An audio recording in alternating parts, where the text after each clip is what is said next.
The following video is brought to you by digitalfableforge.com. We are the storytellers of the digital age, crafting tales through art and design that captivate and inspire. Explore our diverse portfolio of characters and shows. Read captivating crossover stories with stunning artwork, or submit your own ideas for awesome crossover stories. digitalfableforge.com. Your journey into the digital arts starts here.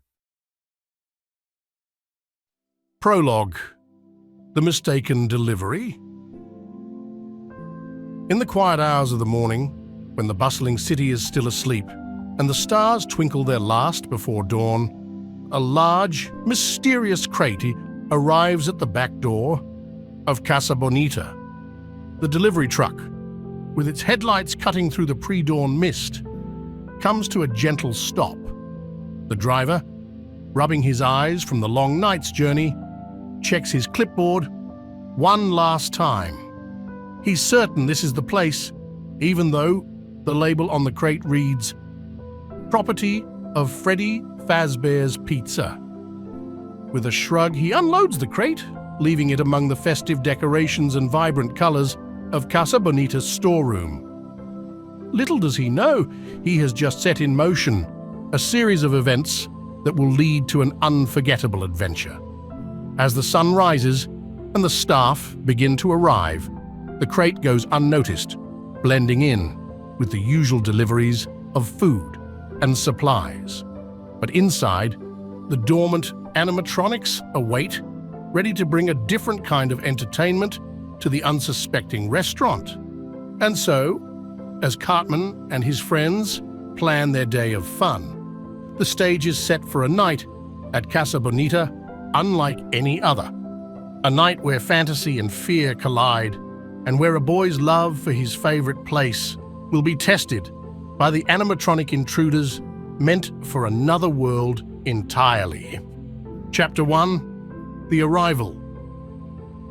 The sun hung high in the sky, casting a warm glow over the colorful facade of Casa Bonita. Cartman, Kyle, Stan, and Kenny stood at the entrance, their eyes wide with anticipation. The promise of adventure and mouth-watering Mexican food beckoned them inside. Cartman: "Dude, this place is going to be epic. I heard they've got cliff divers and mariachi bands. And the food? It's like a fiesta in your mouth." Kyle: "Yeah, but remember last time we were here? You tried to eat that entire piñata. We had to pry you away from it." Cartman: "Hey, it looked like a giant burrito. How was I supposed to know?" As they stepped through the ornate wooden doors, the vibrant colors enveloped them. Papel picado banners hung from the ceiling, swaying gently in the breeze. The air carried the scent of sizzling fajitas and freshly made tortillas. "Stan, check out the puppet show over there. I bet those puppets know all our secrets." Kenny, muffled,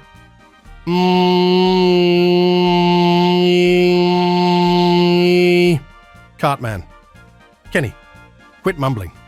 You sound like you're auditioning for a horror movie."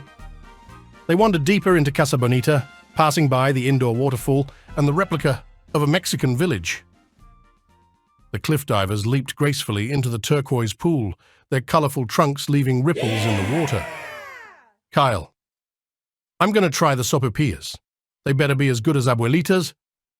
Cartman: "Abuelita's sopapillas? Please, Casa Bonita's sopapillas are going to blow your mind. They are awesome." The friends settled at a table near the edge of the pool, their plates piled high with enchiladas, tacos, and guacamole. The mariachi band played a lively tune, and Cartman couldn't help but tap his foot. "Stan, this place is like a dream. I wish we could stay here forever." Kyle: "Yeah, but reality's going to kick in soon. We've got school tomorrow." Cartman: "Screw school. I'd drop out in a heartbeat if it meant unlimited sopapillas." As the sun dipped lower, casting long shadows across the restaurant, Cartman leaned back in his chair. The laughter of his friends, the taste of the food, it all felt magical. He glanced at the mysterious door labeled Employees Only. Cartman. Hey guys, what do you think is behind that door? Secret tunnels? Buried treasure? Kyle. Knowing this place, probably just the janitor's closet. But little did they know, beyond that door lay a crate that would change everything. The dormant animatronics inside were about to awaken, and Cartman's wish for adventure was about to come true. And so, as the sun dipped below the horizon, the stage was set for a night at Casa Bonita unlike any other. A night where fantasy and fear would collide, and where a boy's love for his favorite place would be tested by the animatronic intruders meant for another world entirely. Chapter 2. The Plan. The sun dipped below the horizon, casting elongated shadows across the vibrant walls of Casa Bonita. Cartman's stomach churned, not from the sopapillas, but from excitement and nerves. He wasn't ready to leave this magical place, not when there were secrets waiting to be uncovered. Cartman, whispering to himself, "All right, Cartman, listen up. You've got a golden opportunity here. Casa Bonita after hours? How often does that happen? Probably never. So what's the plan?" He glanced around, making sure no one was watching. The mariachi band had packed up, and the puppet show stage stood empty. The door, labeled Employees Only, beckoned like a forbidden gateway. Cartman, still whispering. Step 1. Fake illness. Check. Told my friends I'm feeling like crap. They bought it. Suckers. He patted the note he'd left behind, a masterpiece of deception. It read, "Dear guys, sorry, but my mum's picking me up. I've got some weird stomach thing. Don't wait up. Cartman. Cartman. Classic. They'll find it. Worry a bit, and then move on. Meanwhile, I'll be right here, living the dream." He tiptoed toward the Employees Only door. The wood was worn, the brass handle cold to the touch. Cartman hesitated.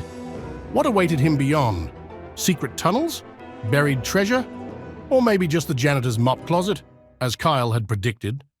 Cartman, grinning. Only one way to find out?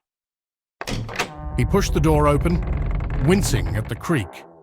The hallway stretched before him, dimly lit. The air smelled of cleaning supplies and old memories. Cartman tiptoed down the corridor, his heart racing. He felt like a character in one of those cheesy adventure movies, minus the heroics and chiseled jawline. Cartman. Okay, step 2. Find a hiding spot. Somewhere cozy, somewhere I won't get caught. He peeked into rooms along the way. The kitchen, too risky. The storage closet, too cramped. And then he saw it. A nook behind the puppet show stage. Perfect.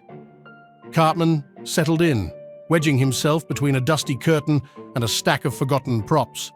Cartman, whispering, "This is it, buddy. Your own private Casa Bonita. Just you, the memories, and a whole lot of adrenaline." As the last echoes of the day faded, Cartman closed his eyes. He could almost hear the distant laughter of children, the clatter of dishes, and the faint strains of mariachi music. His adventure had begun, fueled by sopapillas and sheer audacity. Little did he know that beyond the puppet show stage, something otherworldly was awakening. A force that would test his love for Casa Bonita and change the course of his life forever. Night 1. The Mexican village. Cartman stood in the heart of Casa Bonita's Mexican village, his eyes wide with wonder. The vibrant colors, the intricate architecture, it was like stepping into a dream. The daytime crowds had vanished, leaving behind a magical solitude that sent shivers down his spine. "Holy guacamole," Cartman whispered, his breath visible in the cool air. This place is even better at night. He wandered past the mock market stalls, their wooden signs advertising imaginary wares. The scent of imaginary street tacos hung in the air, and Cartman's stomach rumbled. He half expected to see a band of imaginary mariachis serenading him from a balcony. "This is it," he said to himself, eyes darting from one detail to another. Casa Bonita, the pinnacle of human achievement. Screw Disneyland. This is where the real magic happens. Outside, the moon was high overhead, the evening lights casting dappled patterns on the cobblestone paths. Cartman imagined himself as a swashbuckling adventurer uncovering hidden treasures among the papier-mâché cacti. Maybe he'd find a secret passage that led to a room filled with bottomless sopapillas. "I wonder if they have a secret nacho waterfall," he mused. "Like, you pull a lever and boom, cheese cascades down and you catch it in your mouth. That'd be the ultimate nacho experience." His footsteps echoed as he approached the fountain. The water seemed to hold its breath. Cartman leaned over the edge, pretending he was gazing into an enchanted well. "If I make a wish," he said, "I wish for unlimited churros and maybe a talking chalupa." But then he saw it, a shape in the distance. It stood near the stage, partially obscured by shadows. Cartman squinted, heart racing. Was it a statue? A prop left out from the daytime show? "No way," he breathed. "It's Freddy Fazbear." The bear-like figure shifted, and Cartman's excitement bubbled over. He'd played the 5 Nights at Freddy's games 100 times. Animatronics coming to life, that was his jam. "Okay, Freddy," Cartman called out. "I know you're not supposed to move until the power goes out, but I won't tell anyone. Promise." Freddy didn't respond. His glassy eyes stared into the distance, and Cartman wondered what adventures he'd been on. Had he battled evil pizza slices? Saved imaginary children from imaginary danger? "You're my hero," Cartman whispered, "and I'm about to spend the night in your casa. This is epic." He edged closer, half expecting a Freddy to wink or break into song, but the animatronic bear remained still. Cartman's imagination ran wild. Maybe Freddy would teach him the secret handshake of the animatronic brotherhood. "Night 1, Cartman declared, raising an imaginary sword. "Let the adventure begin." Daylight was his enemy, so Cartman vowed to sleep away the sunlit hours, emerging only when the moon graced the stained glass windows. Casa Bonita was his sanctuary, a place where he could feast on sopapillas, watch the mariachi band, and scheme to outwit Kyle. As the world outside buzzed with activity, Cartman drifted into slumber, dreaming of endless enchiladas and secret tunnels that led to nacho cheese fountains. And so, each morning, as the first rays of dawn peeked through the restaurant's stained glass, Cartman would burrow deeper into his hideaway. He'd emerge only after the clock tower chimed midnight, ready to explore the neon-lit wonderland once more. Casa Bonita was his fortress, and Cartman reveled in the thrill of being its nocturnal guardian. To be continued. Visit us at digitalfableforge.com to see the remainder of the story now.